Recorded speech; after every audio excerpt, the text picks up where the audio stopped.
God created the heavens and the earth. In his divine wisdom, he desired to create humankind in his image. And so from the dust of the ground, God formed Adam, the first man. He breathed life into Adam, and man became a living soul.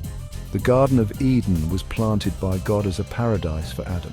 It was a place of beauty and abundance, filled with delicious fruits and flowing rivers. However, God saw that it was not good for man to be alone. Therefore, from one of Adam's ribs, God created Eve, the first woman. Adam and Eve were created in God's image, innocent, pure, and free from sin. They lived together in harmony within the Garden of Eden. Adam and Eve lived in perfect harmony with nature and their Creator. The Garden of Eden provided for their every need, with its bounty of fruits and vegetables. They roamed freely among the animals, living in peace and contentment.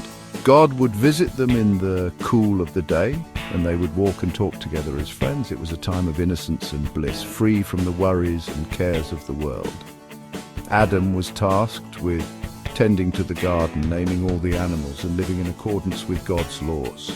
Eve, with her beauty and grace, was a true companion to Adam, and together they enjoyed the wonders of their paradise.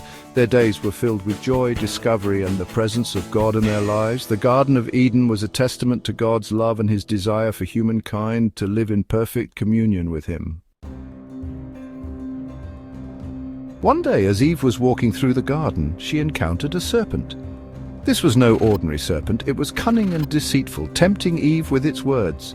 The serpent questioned Eve about God's command not to eat from the tree of knowledge of good and evil. Eve, confident in God's word, recounted the command, but the serpent sowed doubt in her heart. It whispered that God was withholding something wonderful, that eating from the tree would not bring death, but rather knowledge and wisdom, like God himself. Tempted by the serpent's words and enticed by the fruit's appearance, Eve succumbed to the temptation.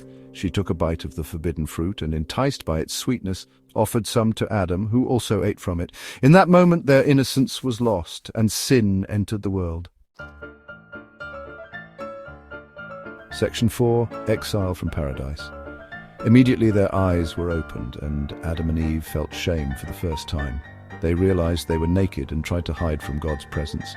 When God came to walk with them in the cool of the day, he knew what they had done. The consequences of their disobedience were severe. God cursed the serpent to crawl on its belly, and Eve to experience pain in childbirth. Adam, for listening to Eve, was cursed to toil the land for his food.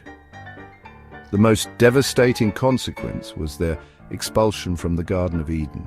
The paradise they had known was no longer accessible to them. They were forced to leave the garden and face the harsh realities of a world tainted by sin. Their actions had brought sin and death into the world, separating them from their Creator and subjecting them to suffering and hardship. Despite their exile, God still provided for them, showing them mercy and promising a future redemption. Section 5. A timeless lesson. The story of Adam and Eve is a timeless tale that has been told and retold for generations. It teaches us about the importance of obedience to God and the consequences of sin. Adam and Eve's decision to disobey God brought sin and death into the world. Their exile from the Garden of Eden serves as a reminder that disobedience to God leads to separation from him. The story also highlights God's love and mercy. Even though Adam and Eve sinned, God provided them with clothing and a way to live outside of the garden. He promised a future Redeemer who would one day conquer sin and death. This story remains a cornerstone of religious belief, reminding us of the importance of faith, obedience, and the enduring power of God's love.